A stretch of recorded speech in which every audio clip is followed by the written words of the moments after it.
Teori 2. Desain basis data. Perkenalkan, nama saya Hoirul Uma dengan dosen Bapak Rengga Asmara. Tujuan bahasan yaitu memahami aturan sistem informasi dalam organisasi, memahami proses desain basis data. Aturan sistem informasi dalam organisasi. Organizational context untuk penggunaan sistem basis data. Siklus sistem informasi, siklus sistem aplikasi basis data. Organizational context untuk penggunaan sistem basis data. Untuk mengakomodasi sistem, beberapa organisasi membuat posisi administrator basis data (DBA) untuk mengontrol aktivitas basis data. Sejak awal tahun 70 sampai pertengahan 80, perubahan pembuatan data repositori tersentral yang besar dengan DBMS tunggal tersentral.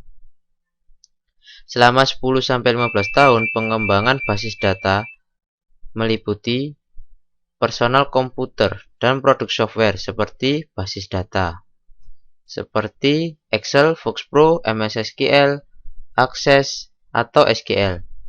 DBMS terdistribusi dan client server sebagai pembuka pilihan mendistribusikan basis data ke banyak sistem komputer untuk kontrol yang lebih baik dan proses lokal yang lebih cepat. Beberapa organisasi sekarang menggunakan sistem data dictionary atau information repository, yaitu DBMS-MIN yang mengatur metadata, yaitu data yang menggambarkan struktur basis data, constraint, aplikasi, autorisasi, dan sebagainya. Sistem data dictionary menyimpan dan mengatur informasi berikut. Deskripsi skema sistem basis data. Informasi detail dari desain fisik basis data, seperti struktur penyimpanan, akses path, ukuran file, dan record. Deskripsi pemakai basis data, tanggung jawab dan hak akses. Deskripsi tingkat tinggi dari transaksi basis data, dan aplikasi dan relasi pemakai ke transaksi. Relasi antara transaksi basis data dan data item yang dirujuk. Hal ini sangat berguna untuk menentukan transaksi mana yang diakibatkan jika definisi data diubah. Penggunaan statistik seperti frekuensi query dan transaksi, dan jumlah akses ke basis data. Siklus sistem informasi disebut siklus makro, di mana siklus sistem basis data dirujuk ke siklus mikro. Siklus makro meliputi beberapa tahap, yaitu feasibility analysis. Tahap ini berhubungan dengan analisa area aplikasi potensial, mengidentifikasi sisi ekonomi dari information gathering dan dissemination untuk membentuk studi keuntungan awal, menentukan kompleksitas data dan proses, mengatur prioritas aplikasi, requirement collection and analysis. Kebutuhan detail dikumpulkan dengan interaksi dengan pemakai potensial dan kelompok pemakai untuk mengidentifikasi permasalahan dan kebutuhan khusus. Ketergantungan aplikasi, komunikasi, dan prosedur pelaporan diidentifikasi. Desain. Tahap ini mempunyai dua aspek, yaitu mendesain sistem basis data dan mendesain sistem aplikasi yang menggunakan dan memproses basis data SI. Implementasi. Sistem informasi diimplementasi.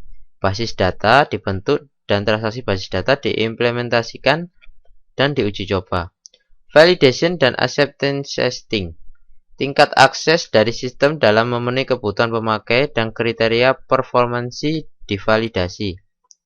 Sistem diuji coba dengan kriteria performansi dan spesifikasi kelakuan. Deployment, operation, and maintenance. Pada tahap ini dilakukan konfirmasi pemakai dari sistem lama ke sistem baru. Siklus sistem aplikasi basis data. Aktivitas yang berhubungan dengan siklus sistem aplikasi basis data meliputi sistem definition, database design, database implementation, loading or data conversion, application conversion, testing and validation, operation, monitoring and maintenance. Proses desain basis data. Tujuan desain basis data adalah untuk memenuhi kebutuhan isi informasi dari pemakai dan aplikasi, menyediakan struktur informasi, mendukung kebutuhan pemrosesan dan pemformasian objektif. Terdapat 6 tahap, yaitu koleksi dan analisa kebutuhan, desain basis data konseptual, pemilihan DBMS, pemetaan model data, desain basis data fisik, implementasi dan tuning sistem basis data. Proses desain terdiri dari 2 aktivitas paralel. Aktivitas pertama meliputi desain data konten dan struktur basis data. Kedua berhubungan dengan aplikasi basis data. Pada beberapa kasus, mungkin memodifikasi desain dari awal tahap selama tahap kemudian. Feedback loop antar tahap juga dalam tahap sering terjadi. Summary tahap 2, 4, dan 5 adalah berikut. Desain basis data konseptual, yaitu tahap 2. Tujuan dari tahap ini memproduksi skema konseptual untuk basis data yang independen dari DBMS tertentu. Biasanya menggunakan model data tingkat tinggi seperti model ER atau EER. Pemetaan model data. Selama tahap ini, yang juga disebut desain basis data logika, dilakukan pemetaan skema konseptual dari model data tingkat tinggi ke model data DBMS. Desain basis data fisik. Selama tahap ini didesain spesifikasi basis data yang disimpan dalam hal struktur penyimpanan fisik, penempatan record, dan indeks. Hal ini berhubungan dengan terminologi arsitektur DBMS 3 level. Implementasi sistem basis data dan tuning. Basis data dan program aplikasi diimplementasikan, diuji coba, dan diatur layanannya. Ini adalah tahap-tahapnya, skemanya. Tahap 1. Koleksi analisa kebutuhan. Sebelum melakukan desain basis data harus mengetahui dan menganalisa keinginan si pemakai.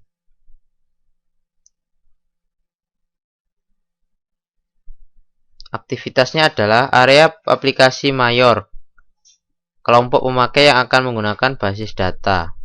Dokumen yang sudah ada berhubungan dengan aplikasi dipelajari dan dianalisa. Lingkungan operasi saat ini dan rencana penggunaan informasi dipelajari. Penulisan respon yang untuk menentukan pertanyaan terkadang dikelompokkan dari pemakai basis data potensial atau kelompok pemakai. Tahap 2. Desain data konsepsional. Tahap kedua ini perancangan basis data melibatkan 2 aktivitas paralel, yaitu desain skema konseptual,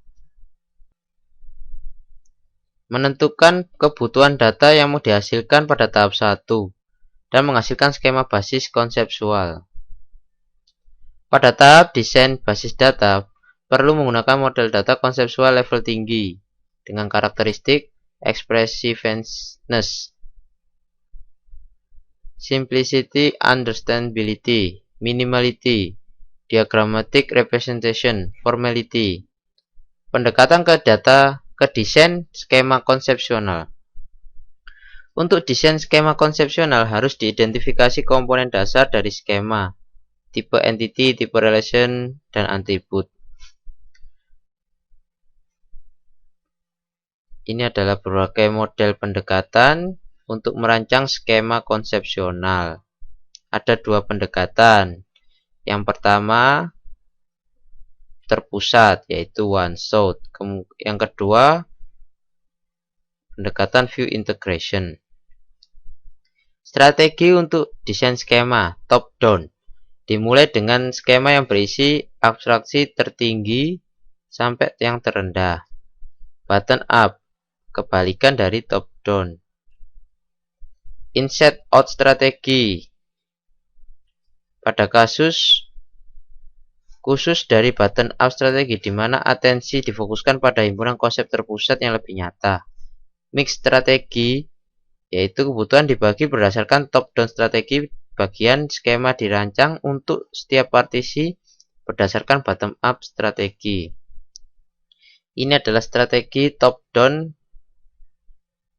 membangkitkan tipe entity baru yang A. Yang B adalah dekomposisi tipe entity ke dalam dua tipe entity dan relasi. Contoh strategi bottom-up. Yang pertama, A, menemukan dan menambah relasi baru. Yang B, menemukan kategori baru dan menghubungkannya. Skema integrasi view dibagi menjadi beberapa bagian. Pertama, identifikasi korespondensi. Modifikasi view, menggabungkan view dan restrukturisasi. Desain transaksi, proses dilakukan paralel dengan tahap 2 derajat. Untuk mendesain karakteristik transaksi basis data yang diketahui dengan cara DBMS independen. Transaksi dikelompokkan menjadi 3 kategori. Yang pertama, retrieval transaction, update transaction, mix transaction. Tahap 3, pemilihan DBMS.